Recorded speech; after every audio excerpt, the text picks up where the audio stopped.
Chapter 6 देख रहे हैं, वर्क एनर्जी और पावर। एक पंप है ग्राउंड फ्लोर पे एक बिल्डिंग के। वो पंप कर सकता है पानी को ऊपर की तरफ ताकि एक टैंक को फिल किया जा सके। वॉल्यूम इसका है 30 मीटर क्यूब, 15 मिनट में कर सकता है। यदि जो टैंक 40 मीटर ग्राउंड के ऊपर है और एफिशिएंसी इस पंप की है 30%, तो कितना इलेक्ट्रिक पावर कंज्यूम होगा इस पंप द्वारा। तो एक एक चीज जो दी है पहले वो लिख लेते हैं। वॉल्यूम आपके पास है 30 मीटर क्यूब, टाइम आपको 15 मिनट दिया हुआ है, 15 को 60 से मल्टीप्लाई कर लेते हैं ताकि सेकंड में निकाला जा सके। 900 सेकंड हो गया। हाइट आपकी है 40 मीटर जो कि यहां दिया हुआ है। उसके बाद एफिशिएंसी ईटा, ईटा बोलते हैं इसको इस तरीके से, ये आपकी 30% है। अब डेंसिटी पानी की हमें पता है 10 की पावर 3 kg पर मीटर क्यूब। अब वॉल्यूम दिया हुआ है, हमको डेंसिटी पता है, तो इससे मास निकल के आ जाएगा। दोनों को मल्टीप्लाई कर दीजिए, इनको इसको और इसको मल्टीप्लाई कर दीजिए तो आपका मास भी आ गया। अब जो आउटपुट पावर है वो कैसे निकल के आएगा। पावर हम जानते हैं वर्क डन होता है पावर इनटू टाइम, तो अगर पावर निकालना है तो वर्क डन बाय टाइम निकालेंगे इस तरीके से। तो वर्क डन है mgh ऊपर की तरफ पहुंचाने के लिए mgh बाय t। ये सारी वैल्यूज रख दीजिए, आपके पास इतना वॉट आ जाएगा। जो इनपुट पावर है pi और एफिशिएंसी कैसे दी जाती है। एफिशिएंसी का मतलब है कि PO बाय PI। इसका मतलब ये है कि भाई इनपुट पावर क्या है और आउटपुट आपको क्या मिल रहा है। ये आउटपुट मिला और इनपुट क्या पावर क्या दिया गया, ये आपको 30% दिया गया है। अभी भी आपने P0 निकाल लिया या P आउटपुट निकाल लिया, तो P आउटपुट निकल गया। 30% यह है, PI निकालना है तो कैसे करेंगे। PI को यहां ले आइए, 30 से डिवाइड कर दीजिए इस वैल्यू को।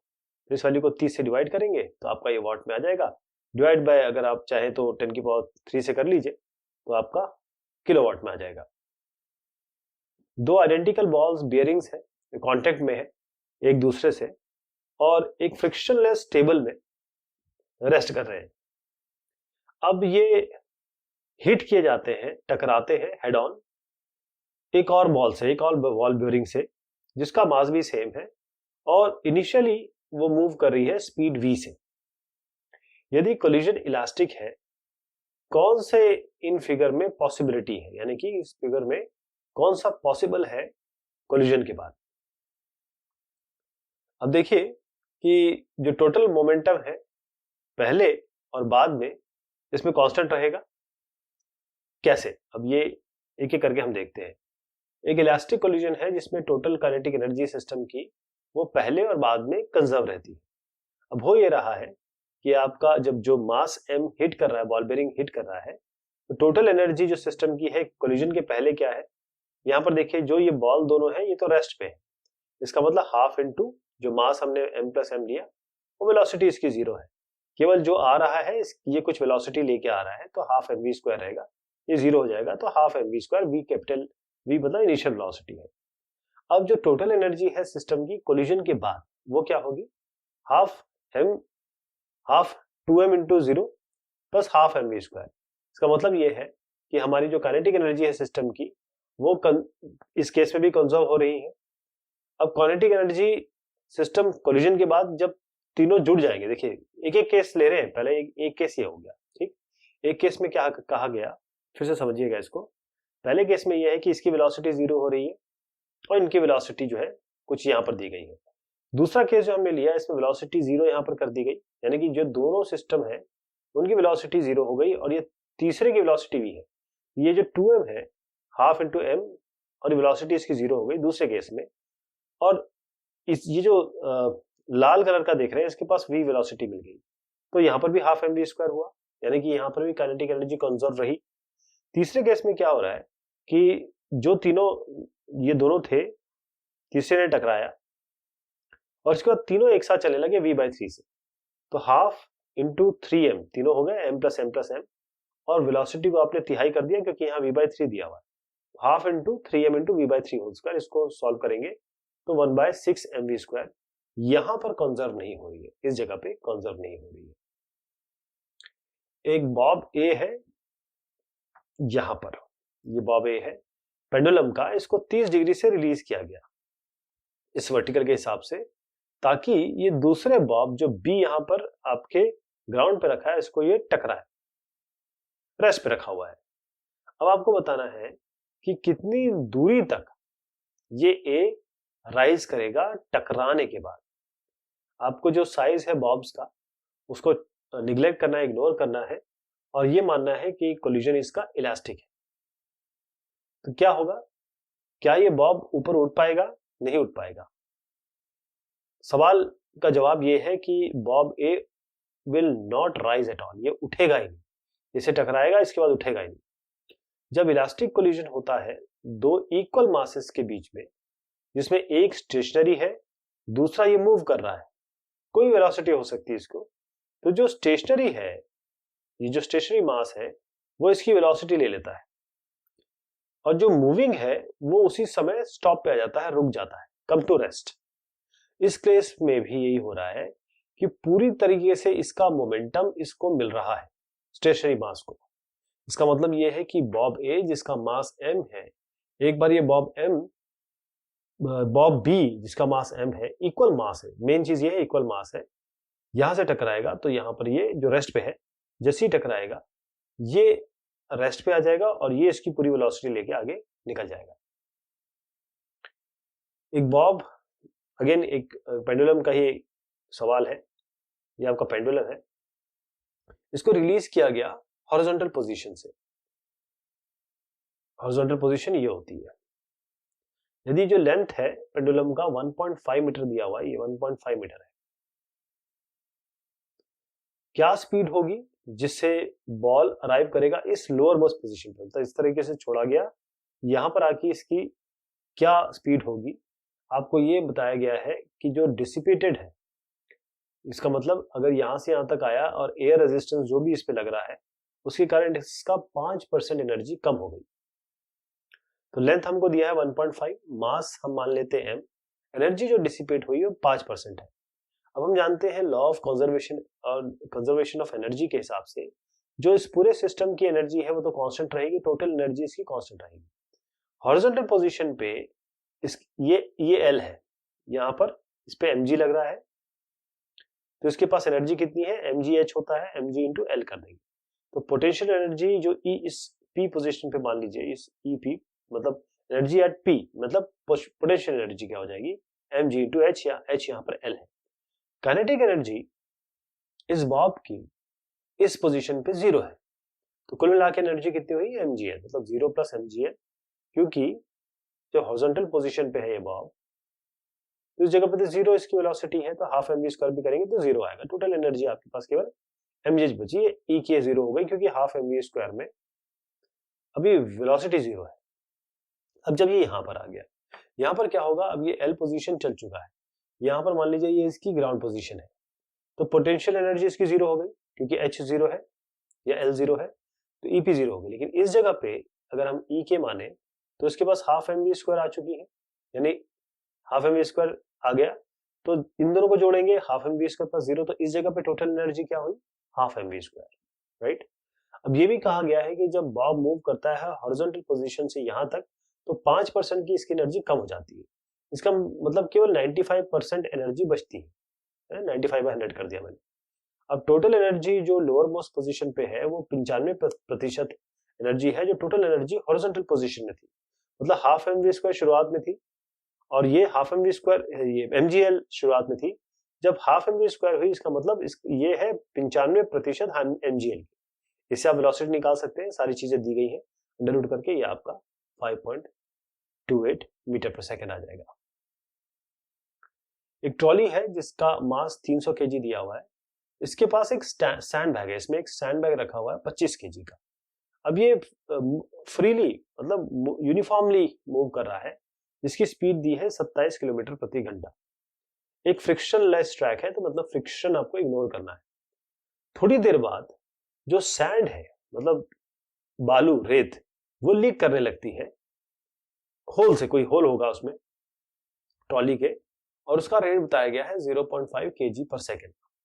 आपको बताना है क्या स्पीड है ट्रॉली की जब सैंड बैग पूरी तरीके से खाली हो जाएगा। जो सैंड बैग है एक ट्रॉली है उसके ऊपर ये इस तरीके से एक सैंडबैग रखा है, मान लीजिए ये सैंडबैग रखा है। अब ये मूव कर रहे हैं, यूनिफॉर्म स्पीड इसकी दी हुई है 27 किलोमीटर प्रति घंटे। अब जो एक्सटर्नल फोर्स है जो इस काम कर रहा है इस सिस्टम पे या कहें सैंडबैग और ट्रॉली पे, वो तो जीरो है, क्योंकि ये यूनिफॉर्मली मूव कर रहे हैं। जब सैंड यहां से लीक करना शुरू होगी, इसका मतलब जो वेलोसिटी है उस पर तो कोई चेंज नहीं हो रहा। इसका कारण ये है कि जो लीकिंग एक्शन है, यहां से जो चीजें निकल रही है वो कोई एक्सटर्नल फोर्स तो नहीं प्रोवाइड, मतलब एक्सटर्नल फोर्स तो कहीं नहीं आ रही है, ये सब इंटरनल है सिस्टम के। तो न्यूटन फर्स्ट लॉ के हिसाब से अकॉर्डिंग अगर इसका हम लें तो स्पीड जो ट्रॉली की है वो 27 किलोमीटर प्रति घंटा ही रहेगी, इसमें कोई चेंज नहीं आएगा। सवाल यह है कि एक बॉडी है जिसका मास है 0.5 kg, ये ट्रेवल कर रहा है एक स्ट्रेट लाइन पे, वेलोसिटी इसकी दी हुई है v = a x⁻³ जब भी इस तरीके का सवाल देखें आप समझ लें कहीं ना कहीं कुछ ये x⁻³ है तो d/dx या इंटीग्रेशन कुछ होने वाला है। अब एक्सेलरेशन इसका ये दिया हुआ है, आपको बताना है वर्क डन नेट फोर्स द्वारा, जो डिस्प्लेसमेंट है 0 से लेकर 2 तक जा रहा है। देखिएगा मैंने जैसे बताया, इसका कहीं ना कहीं आप या तो चेंज इन काइनेटिक एनर्जी निकालेंगे या वेलोसिटी निकालेंगे या कोई चेंज d/dx निकालेंगे, इंटीग्रल निकालेंगे, इस तरीके से इसको सॉल्व किया जाता है। तो अभी फिलहाल हमारे पास केवल कुछ बहुत छोटी चीज पूछी गई है, यानी कि एक ही चीज पूछी गई है, इसमें नहीं आता, लेकिन जब इस तरीके से आता तो ध्यान रखिएगा कहीं ना कहीं आपको dv/dt या dy/dx इस तरीके से निकालना पड़ सकता है। खैर आगे बढ़ते हैं। मास आपको 0.5 kg दिया हुआ है, यहां से हम मास लेंगे। अब वेलोसिटी जो बॉडी की है वो v = a x/3/2 है। एक्सेलरेशन आपको यहां दिया हुआ है 5। ओके, अब इनिशियल वेलोसिटी इसकी जब x = 0 है, x = 0 से लेकर आपको x = 2 तक निकालना है, इस दरमियान निकालना है। इनिशियल वेलोसिटी जब शुरुआत हुई तो x = 0 पे 0 है और फाइनल वेलोसिटी x = 2 पे 10√2। फाइनल वेलोसिटी 10√2 आया कैसे?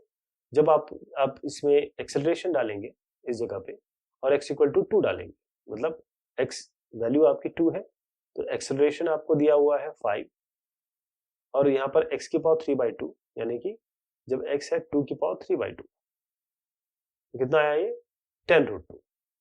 अब चेंज इन काइनेटिक एनर्जी जो हाफ चेंज इन काइनेटिक मतलब फाइनल माइनस इनिशियल, तो half mv² minus half mv², half m common ले लेंगे तो v² माइनस u²। v अभी आपने देखा कैसे निकला, हाफ m बाहर ले लीजिए, ये आपके पास है, ये आपके पास है, ये आपने निकाल लिया, ये 0 है, दोनों का डिफरेंस लीजिए 50 जूल आएगा। इस तरीके से इसका आंसर आएगा।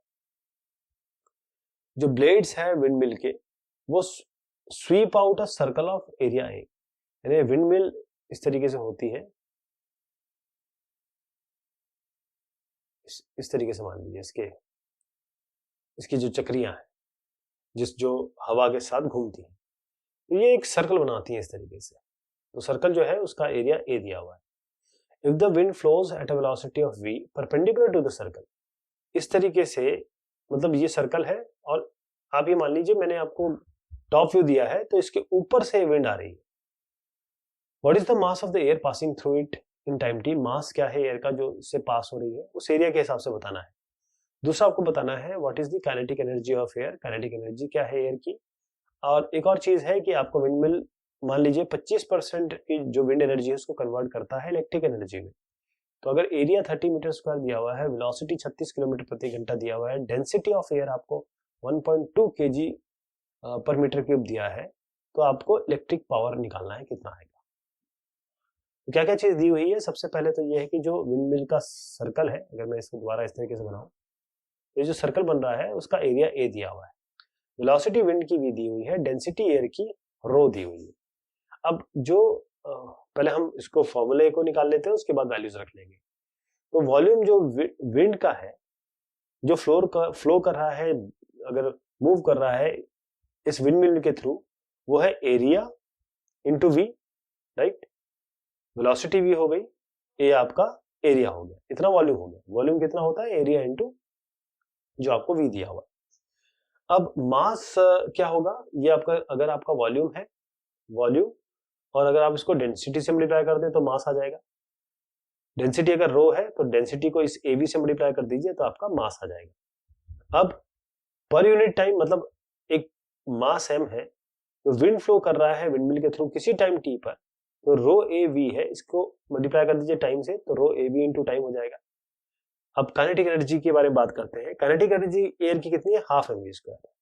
लेकिन आप देखिए कि रो ए वी टी ये आपका मास हो गया, इतना मास पास हो रहा है, तो half into rho A V T M की जगह रख दीजिए और साथ में आपका हाफ एम वी स्क्वायर में एम की जगह आप ये पूरा रख देंगे और ये वैल्यू आ जाएगी, राइट। तो half into M V square में एम की जगह हमने ये चीज रखी है, तो ये एक हमारे पास इक्वेशन बन गई या सॉल्यूशन बन गया। अब एरिया जो बताया गया है वो है 30, वेलोसिटी विंड की है 36 किलोमीटर प्रति घंटा। इसी तरीके से डेंसिटी आपको 1.2 दिया हुआ है। लेकिन एक और चीज बताई गई है कि 25 जो एनर्जी प्रोड्यूस कर रहा है, जो इलेक्ट्रिसिटी प्रोड्यूस हो रही है वो विंड एनर्जी का 25% है। तो 25% कर दीजिए काइनेटिक एनर्जी जो एयर की हमने निकाली, यानी कि 1/4 हो जाएगा इसका। 1/4 मतलब 1/4 नीचे है तो 4 इंटू 2 8, तो 1/8 rho A V cube by T. Electric power कितना होता है, इलेक्ट्रिक एनर्जी बाय टाइम। अब ये टी और टी, ये और टी और ये टी कैंसिल हो जाएगा, बाकी जो वैल्यूज है वो हमको सब पता है। 1.2 है, ये 30 है, ये वॉल्यूम हमको, ये वी जो है वो 30 दिया हुआ। तो आपका तीनों को मल्टीप्लाई करिए और जो वी है आपका इस जगह पे, तो यहाँ पर ये 36 जो है ना, ये 36 ये वेलोसिटी है, सॉरी ये वेलोसिटी है, तो इसको हम 5/18 से मल्टीप्लाई करते हैं ताकि मीटर पर सेकंड पे निकाल सके। 2 से मल्टीप्लाई होगा 5 इंटू 2 10, इसीलिए 10 आया है। इन सबको रखिए, आपका 4.5 इंटू 10 की पावर 3 आएगा। अगर इसको आप 10 की पावर 3 से डिवाइड कर दें तो किलोवाट में आ जाएगा, तो 4.5 किलोवाट आ जाएगा। एक पर्सन है, एक इंसान जो कोशिश कर रहे हैं वेट लूज करने की, डाइटर है, डाइट पे है, वो 10 केजी मास को उठाते हैं 1000 times to a height of 0.5 metre each time. 10 KG mass को वो 1000 बार उठाते हैं। हाइट कितने हाइट पे उठाते हैं, 0.5 मीटर, मतलब आधा मीटर उठाते हैं। मानिए कि जो पोटेंशियल एनर्जी है जो लॉस्ट हो रही है हर टाइम, ये जो पर्सन है, महिला है, each time she lowers the mass is dissipated.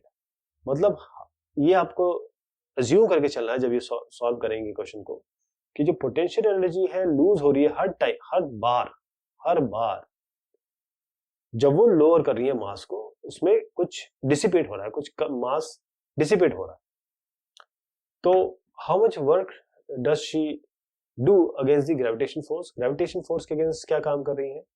अब जो फैट सप्लाईज है वो 3 फैट मतलब वसा, चर्बी, 3.8 इंटू 10 की पावर 7 ऑफ एनर्जी पर किलोग्राम जो कन्वर्ट हो रही है मैकेनिकल एनर्जी में, इसका एफिशिएंसी रेट है 20%। अब कितना फैट, कितनी चर्बी इन्होंने यूज की, ये जो डाइटर महिला है उन्होंने, देखिए मास जो वेट का है 10 केजी है, तो ये 10 केजी हो गया। हाइट मतलब यहां से लेकर यहां तक उठाती है, इसका हाइट है 0.5 मीटर, यहां से यहां तक कितने बार उठाती है, 1000 बार। तो वर्क कितना किया गया ग्रेविटेशनल फोर्स के अगेंस्ट, देखिए mgh तो इनका पोटेंशियल एनर्जी मतलब इसके अगेंस्ट काम किया बेसिकली, और n ये मतलब 1000 बार काम किया गया, तो mgh इंटू 1000 कर दिया आपने, कुल मिला के आ गया 49 इंटू 10 की पावर 3, डिवाइड कर दीजिए इसको 10 की पावर 3 से, तो 49 किलो जूल आ गया। अब अगले में ये दिया हुआ है कि जो इक्विवेलेंट एनर्जी है 1 केजी फैट की, 1 केजी फैट का पर किलोग्राम है ना, ये 1 केजी फैट का जो एनर्जी इक्विवेलेंट है वो है 3.8 इंटू 10 की पावर 7, जो एफिशिएंसी रेट है 20%। तो मैकेनिकल एनर्जी जो उनकी बॉडी प्रोवाइड कर रही है वो क्या है, 20%, 3.8 इंटू 10 की पावर 7 का, यानी कि इसका 20%, इसका 20% कर दीजिए, तो 20% हमने कर दिया, 3.8 इंटू 10 की पावर 7 ये वैल्यू आ गई। अब इसमें equivalent mass of fat lost by dieter कितना होगा, देखिए हमने निकाला वर्क, इतना वर्क इन्होंने किया, करीबन इतना है ना, और उसके बाद ये जो वैल्यू है ये है आपका कितना मैकेनिकल एनर्जी सप्लाई किया इस बॉडी में। अगर आपको इक्विवेलेंट मास निकालना है तो इसको इससे डिवाइड करेंगे, आपका मास आएगा। ठीक, मास इस तरीके से आएगा। एक फैमिली यूज करती है 8 किलोवाट पावर। जो डायरेक्ट सोलर एनर्जी है, जो इंसिडेंट है किसी हॉरिजॉन्टल सरफेस पे, जिसका एवरेज रेट 200 वाट पर स्क्वायर मीटर है, यदि 20% इस एनर्जी का उसको कन्वर्ट किया जा सकता है यूजफुल इलेक्ट्रिकल एनर्जी में, तो how large an area is needed to supply 8 kilowatt. अगर 20% किया जा सकता है तो कितना बड़ा एरिया चाहिए ताकि 8 kilowatt watt, how large an area is needed to supply, कितना एरिया आपको चाहिए ताकि 8 वाट सप्लाई किया जा सके। आपको कंपेयर करना है ये जो एरिया आया रूफ का, मतलब area to that of the roof of the typical house, किसी टिपिकल हाउस के रूफ से कंपेयर करना है। तो ये 200 मीटर स्क्वायर आता है, किस तरीके से आता है मैं बताता हूं। जो पावर है वो आपको दिया है 8 किलोवाट, किलो को आप 10 की पावर 3 लिख दीजिए, वाट में आ जाएगा। अब सोलर एनर्जी जो इन्होंने रिसीव की वो है पर स्क्वायर मीटर दिया है, ये 200 वाट है। ये भी कहा गया है कि 20% जो है कन्वर्जन है, यानी कि एफिशिएंसी जो कन्वर्जन की है सोलार से, मतलब सौर ऊर्जा से इलेक्ट्रिकल एनर्जी में जो कन्वर्जन है वो 20% है। अब area required to generate the desired electricity, अब हमको एरिया जो इलेक्ट्रिसिटी हमें चाहिए उस वो एरिया क्या होना चाहिए, तो एरिया कितना होना चाहिए। देखिए जो इन्फॉर्मेशन इस सवाल में दिया गया है, यानी कि 8 × 10 की पावर 3 ये किसके बराबर है, इन्होंने कहा कि 20% कन्वर्जन है, 20% इंटू एरिया और इंटू 200 वाट, 20% इंटू एरिया इंटू 200 वाट, यानी कि 20/100 इंटू 200, इससे हम एरिया निकाल सकते हैं। एरिया इतना आ जाएगा 200 मीटर स्क्वायर। जो एरिया है सोलार प्लेट का, जिसकी जरूरत होगी हमें 8 किलोवाट इलेक्ट्रिसिटी बनाने के लिए, वो इक्विवेलेंट होगा एरिया रूफ, यदि 200 मीटर स्क्वायर है ना, 14 इंटू 14 करिए, कितना आता है 6 1 करिए है 5 1 4, कितना हो 196, तकरीबन 196 मीटर स्क्वायर, मतलब 14 मीटर बाय 14 मीटर 196, तो 196 200 के करीब है ना, मीटर स्क्वायर आ रहा है, तो इसलिए 14/14 का करीब होना चाहिए। आप इसको 14.1 14.1 या 14.2 भी कह सकते हैं, लेकिन इसको न्यूमरल में रखें तो ज्यादा अच्छा है। तो ये बात हुई वर्क, एनर्जी और पावर के सवाल जवाब की। बहुत शुक्रिया, बहुत मेहरबानी आप सभी की।